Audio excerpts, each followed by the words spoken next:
A summer Sunday, 1914. All across Europe, the bells were pealing, calling men and women to church. Sunday, the Lord's Day, and a day of rest. It was a world of firm beliefs. The established order was not widely questioned. Father at the head of the family, the monarch at the head of the nation, God in his heaven.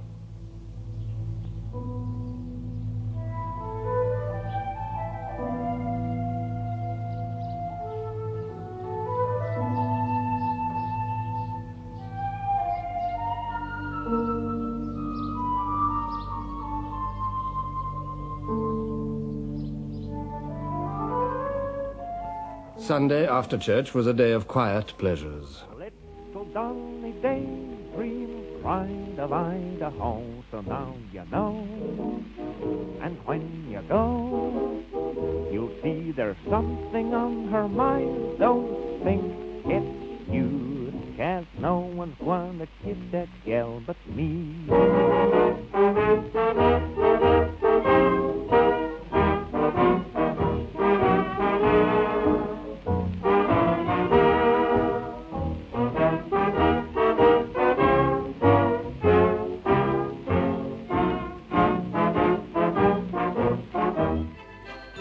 In the Bois de Boulogne, the Tiergarten or Rotten Row, the aristocracy displayed themselves. Carriages, servants, dazzling clothes.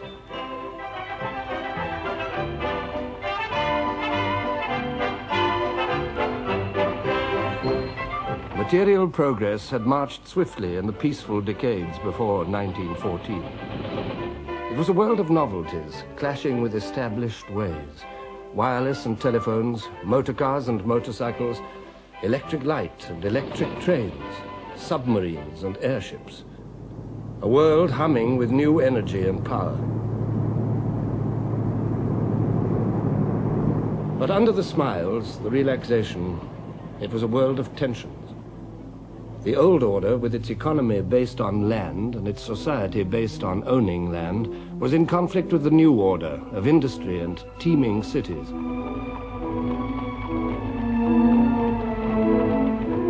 Industry had uprooted populations, expanded them beyond belief, tempted them, enriched them, and impoverished them.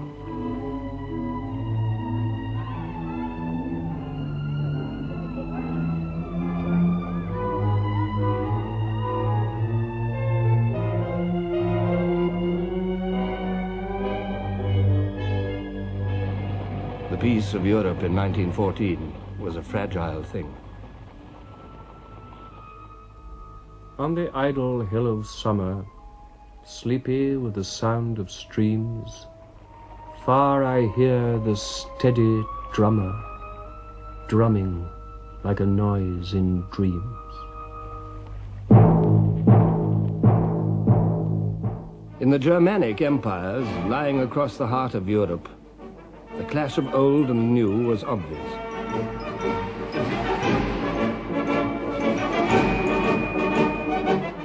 Under the leadership of Prussia, under Bismarck, the Iron Chancellor, Germany had emerged as a nation and as a world power.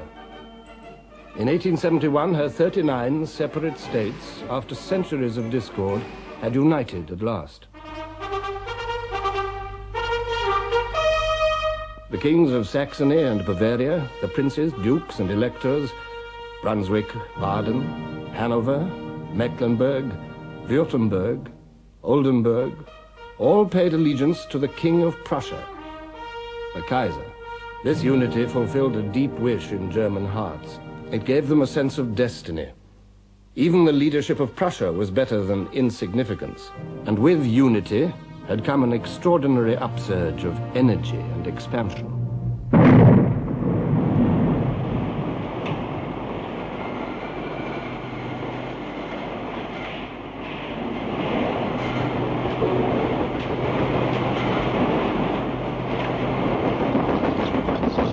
In 1871, there were 41 million Germans.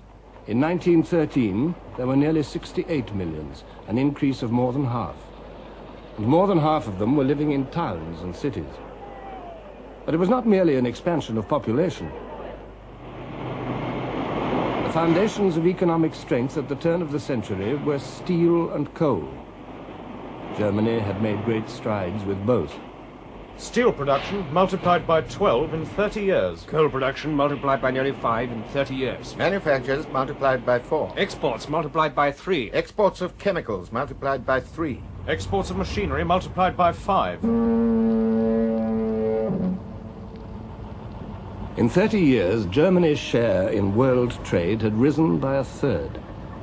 Now, in 1914, Germany was, after America, the most powerful industrial nation in the world.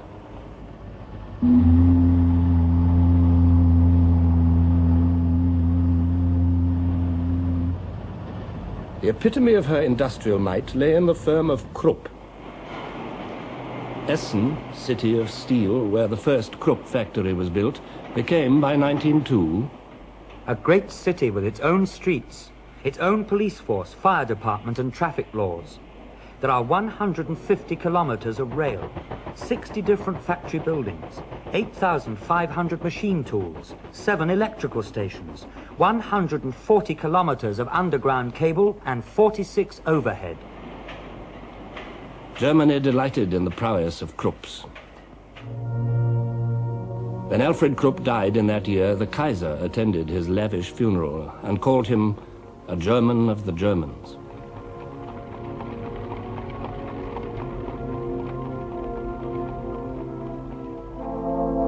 In 1914, the firm employed 80,000 workers.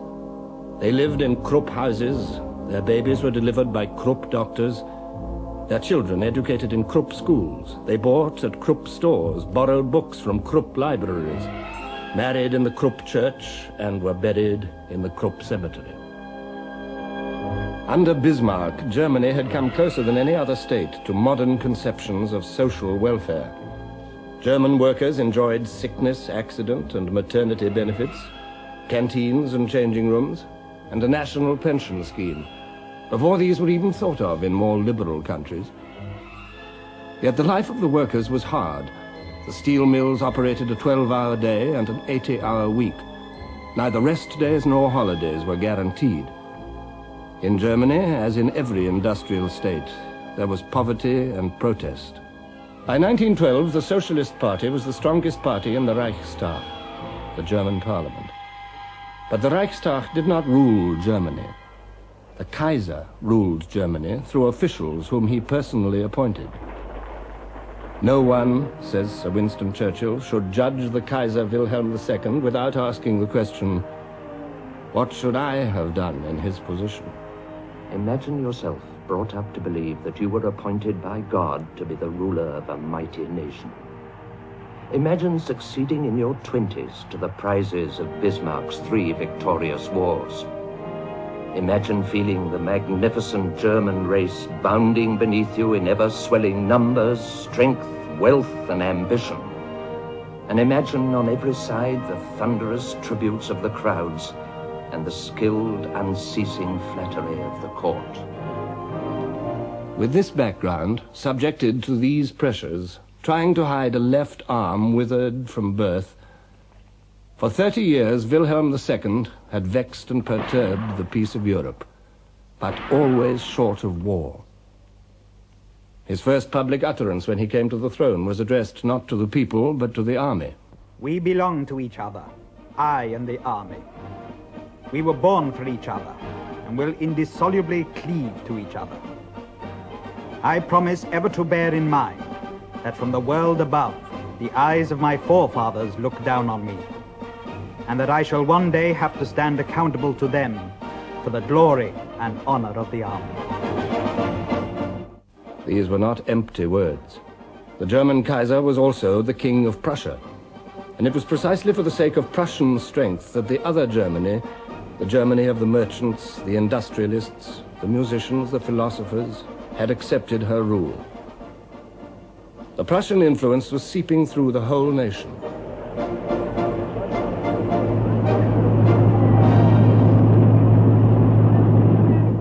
It was above all a military influence, well described by one of its advocates, General von Hindenburg. The army trained and strengthened that mighty organizing impulse which we found everywhere in the fatherland.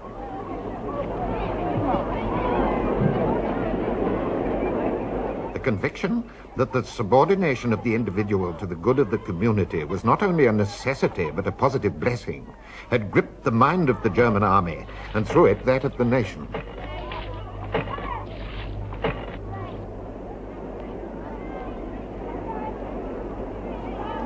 With Prussia as the core, the German Empire was the most powerful military organism in the world. And at its head, posturing, gesturing, stood the all-powerful Kaiser, challenging Europe. Without Germany, and without the German Kaiser, no great decisions must ever be taken. If this should happen, the position of Germany in the world would vanish forever. And I do not purpose that this should ever happen. To employ suitable, and if necessary, violent means ruthlessly, is my duty, my fair privilege. Germany's neighbors watched her clamorous progress with alarm. The Republic of France uneasily remembered her overwhelming defeat at Germany's hands in 1870. Then the rich lands of Alsace and Lorraine had been torn from her. Patriotic Frenchmen bitterly resented the loss, and the bitterness was passed on to new generations. Think that the motherland is your second mother, that she weeps and suffers over the children they have torn from her bosom.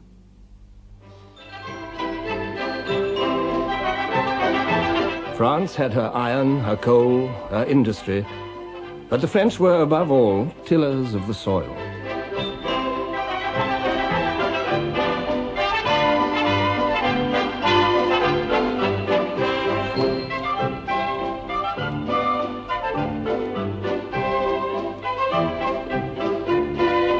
The produce of her fields and vineyards made France self-supporting.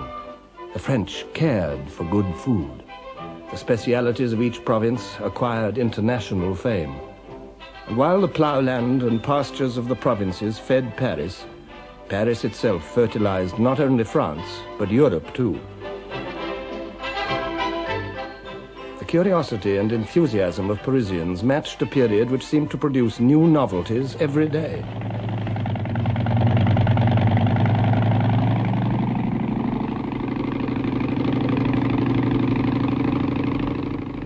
Louis Blériot was the first man to fly the Channel.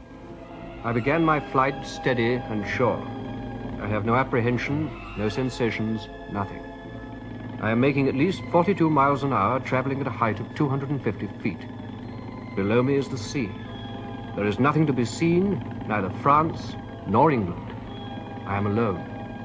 For 10 minutes I am lost, and then I see the cliffs of Dover.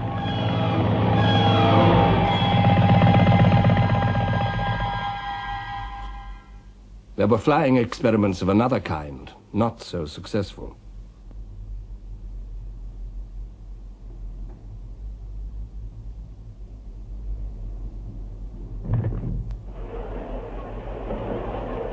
Cranks or pioneers, the French greeted them all expectantly.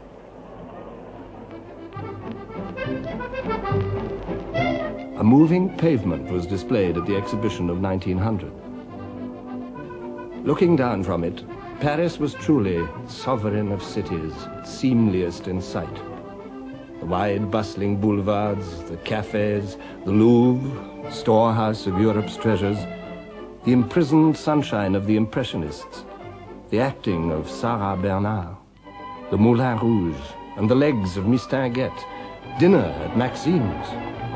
Picasso and Matisse were painting. In her quiet laboratory, Madame Curie was discovering radium. Paris was the Mecca of the West. But Paris is not France. The glamour of Paris did not reflect the deepest truths about the French. It encouraged their optimism, but it concealed unrest and violent agitation among the industrial classes, who felt left out of a rising tide of prosperity. It concealed the backwardness of French industry in a world where this counted more and more.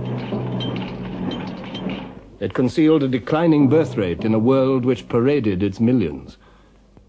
It concealed the canker at the heart of French politics, memory of the defeat of 1870, and fear of the rising might of Germany. Because of this memory and this fear, the army played a special part in the life of France. Shattered in 1870, it had made a remarkable recovery. It became a national army based on universal conscription.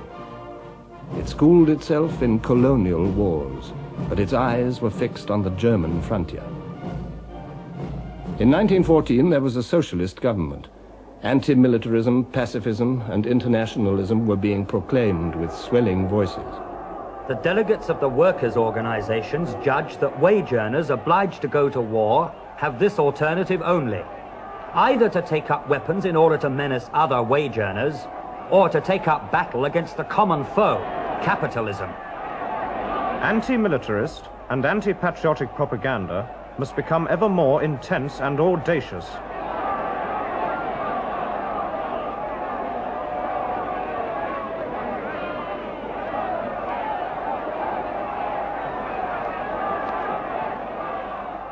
Discordant voices in France, strident voices in Germany.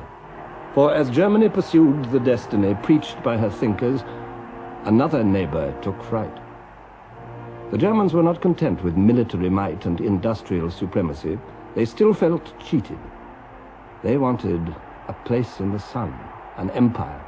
Between 1884 and 1890, German sovereignty was proclaimed over an area more than 4 times larger than Germany herself.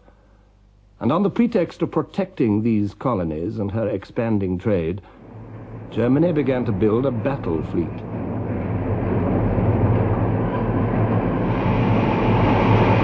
This was a threat that any British newspaper reader could understand. The sea served Britain in the office of a wall or as a moat defensive to a house against the envy of less happier lands. Now envy was reaching across the sea. Winston Churchill spoke for all Britain when he said, "Our naval power involved British existence. If our naval supremacy were to be impaired, the whole fortunes of our race and empire would perish and be swept utterly away." Britain awoke to the truths of the 20th century. Reality jarred against the romantic image of merry England. Yet the image lived on, reinforced by the royal family in its role of country squire.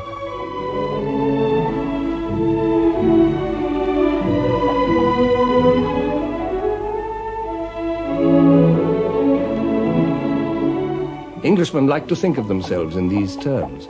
They attached magical virtues to walking over fields.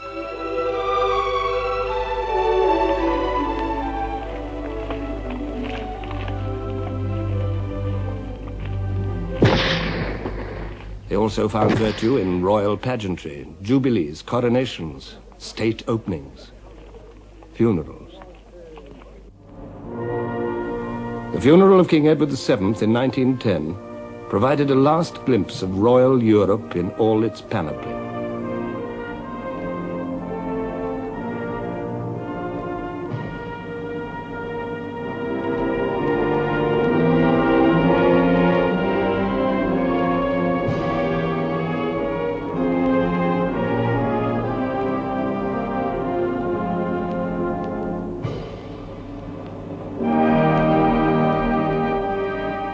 Nine kings followed Edward's coffin through the streets of London. King George V, his successor, the Kaiser, his nephew, the King of Belgium, the King of Spain, the kings of Portugal, Denmark, Bulgaria, Norway, and Greece. The watching, awe-struck crowds were reminded that Britain was the center of an empire on which the sun never set.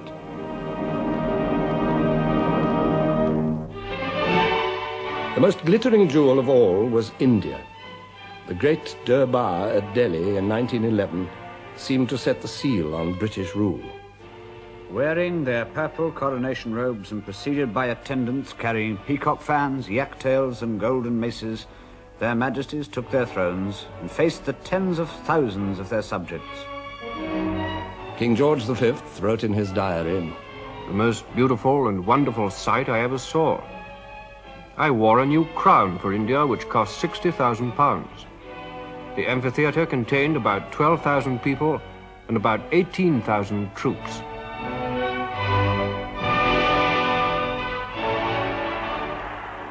"119 princes and maharajas bowed and retracted in a ceremony which lasted a full hour.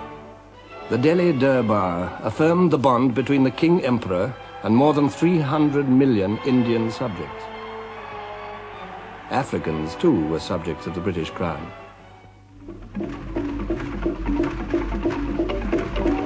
To Cecil Rhodes had come the dream of linking British possessions with a railway from the Cape to Cairo.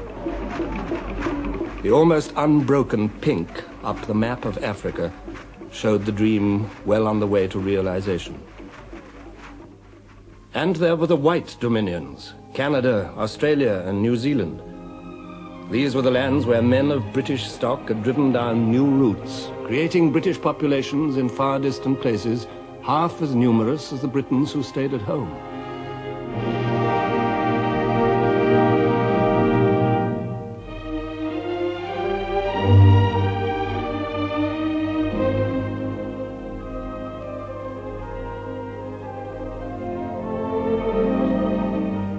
In the British Isles, life for many was a struggle for daily bread.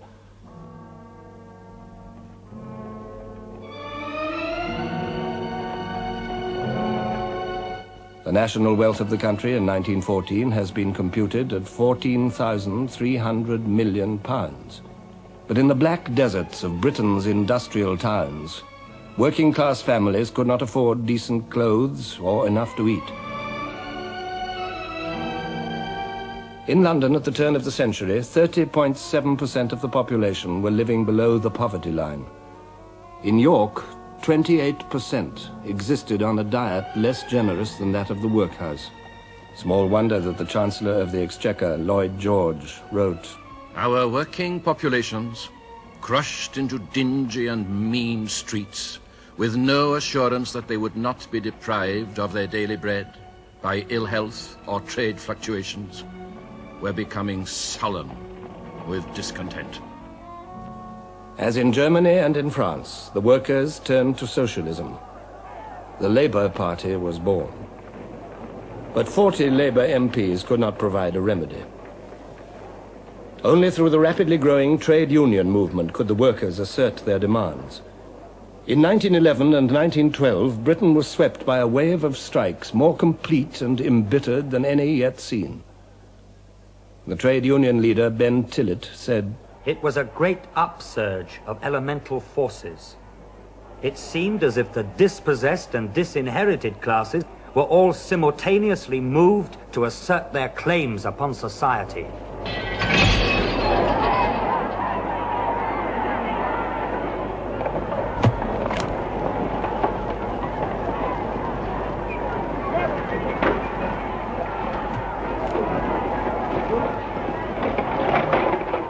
The ruling classes reacted with furious incomprehension. In Liverpool, troops were brought in to fire over the heads of the crowds. A man told Sir Austin Chamberlain, "I think the situation's so serious that I went this morning to a wholesale armourer's to buy 5 revolvers. The shopman said, 'We had 100 yesterday, we had 50 when we opened this morning, we have not one left now.'" This was England, facing a class struggle such as she had not seen for over half a century. Facing also the dispossessed who had nothing to do with class, the women. The old fight for women's rights received a new impetus from the militant suffragette movement. Nothing was safe from their attacks. Churches were burned, public buildings and private residences destroyed. Bombs were exploded. The police and individuals assaulted, meetings broken up. At Epsom, on Derby Day, a suffragette waited to throw herself under the King's horse.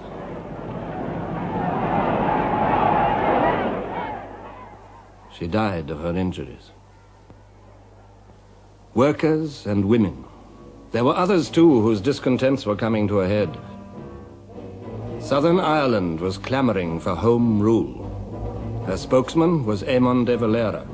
The militarist power which has kept Ireland within its grasp for centuries can never be persuaded to let go. If liberty is not entire, it is not liberty. The Irish struggle brought Britain to the very edge of civil war. Poverty and envy, riches and arrogance, ambition and frustration, doubt and demand, these were the tensions of every industrial state. And to them were added the tensions between states themselves. In Britain, alarm grew with the growth of the German fleet just across the water. Public opinion, disunited on almost everything else, was united on the need for battleships. Each launching, whether in Barrow or in Bremen, drove Britain and Germany further and further apart. Even men as sympathetic towards Germany as Lord Haldane could say, peace was to be preserved, but preserved on what terms? On the terms that the German was so strong by land and sea that he could swagger down the high street of the world, making his will prevail at every turn? In 1908, Lloyd George met the German ambassador. I explained to him that the real ground for the growing antagonism in this country towards Germany was not jealousy of her rapidly expanding commerce, but fear of her growing navy. But the Kaiser did not care. I do not wish for a good understanding with England at the expense of the extension of the German fleet. So, Germany's naval dreams made Britain a potential enemy, just as her military might had kept alive the hostility of France.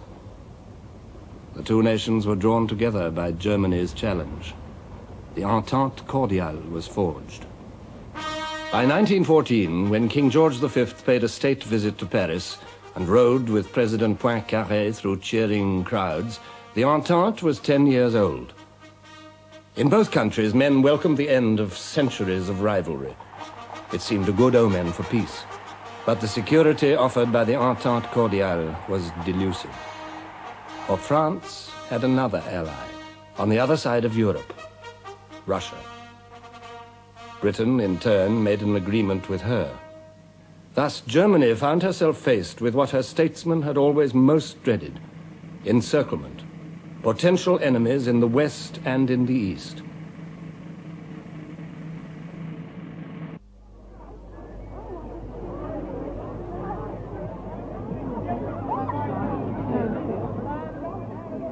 In the summer of 1914, it was not Britain, nor France, nor Russia, which held the real threat to the peace of Europe. The real threat lay in the alliance of Germany's making, her alliance with Austria. This was a shackle linking the swelling vigor of Germany to the irresponsible policies of an old, decaying empire. Bismarck foresaw the danger. I shall not live to see the Great War, but you will see it, and it will start in the East. For centuries, Austria had been the leading German state, Europe's shield against the East. By 1914, her empire was an anachronism, whose fatal ambitions died hard. At the head of this ancient realm stood the Emperor Franz Joseph, 84 years old. He had reigned in Vienna since 1848, Europe's year of revolutions, when the Austrian Empire had come near to collapse.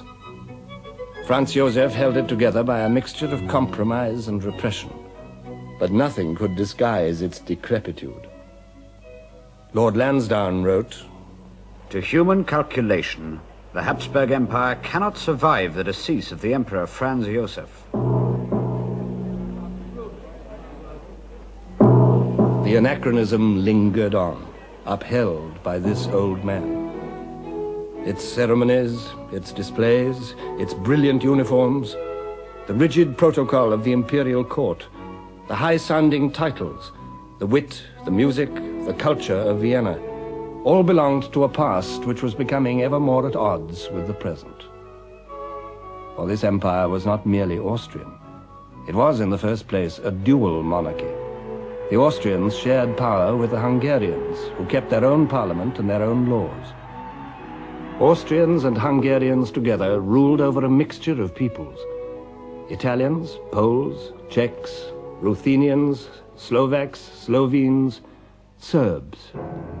Nearly half of Franz Josef's subjects were Slavs, who viewed their masters with sullen hatred and yearned for liberation. They looked for aid outside the Austrian Empire to the free Slav countries, the rising kingdom of Serbia and the Russian Empire, protector of Slavs everywhere. Tribal memories and tribal fears agitated all these people, whose borders stretched to Europe's edge.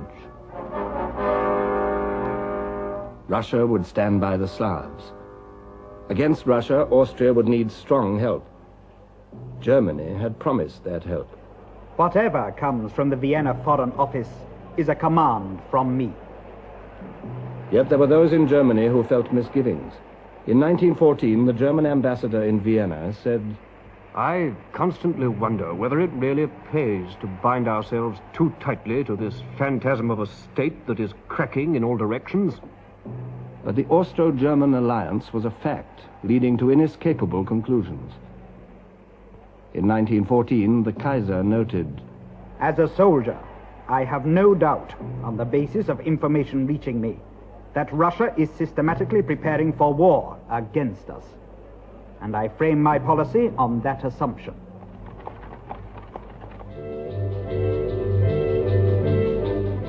Russia also was a troubled anachronism.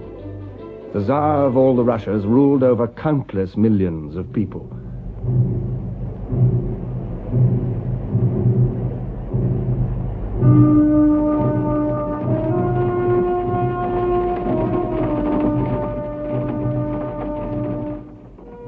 More than 130 millions of them had been counted in the census of 1897. How many more were contained in the deep hinterlands of the Russian Empire, none could say. This was the largest state in the world, a sprawling giant. Communications across it were primitive and difficult. During the thaw, almost impossible. A British diplomat wrote, No one can have the slightest idea what the country tracks in Russia are like during the spring and winter. It took me 16 days to traverse 80 miles. Over these limitless distances, the Romanov dynasty, in the person of Nicholas II, emperor and autocrat, ruled absolutely. In 1895, answering a demand for more representative government, the Tsar said, Let all know that in devoting all my strength to the people's well-being, I shall preserve the principle of autocracy as firmly and as undeviatingly as did my father.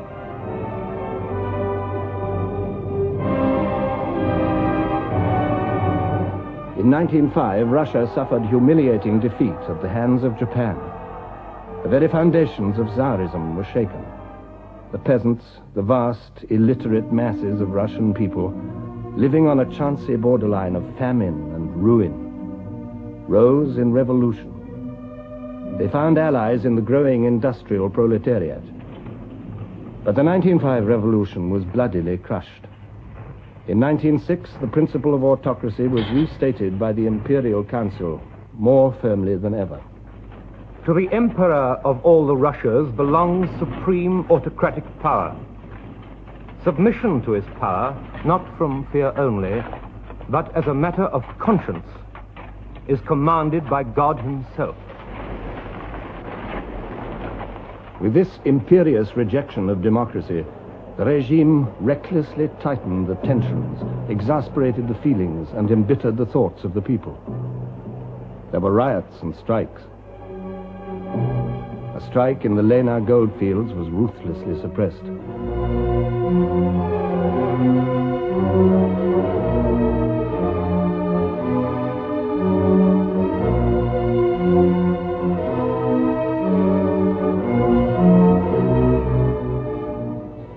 The Tsar and his court consumed their time with simple pleasures, heedless of the Russian people.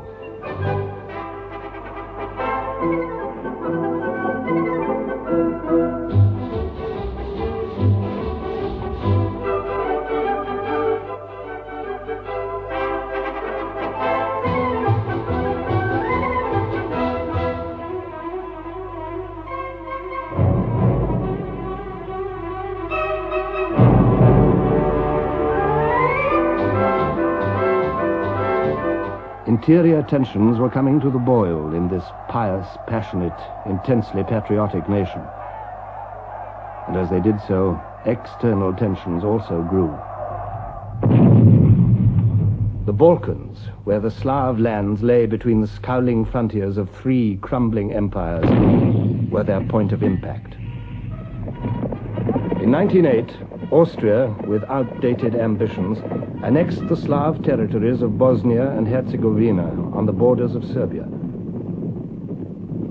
Russia, still weak after defeat by Japan in 1905, let that pass. Then in 1912, the small Balkan kingdoms joined together to inflict a crushing defeat on the Turkish Empire. But they quarreled among themselves. Out of the Balkan Wars of 1912 and 1913, Serbia emerged as the strongest of the Balkan states, an inspiration for all Slavs.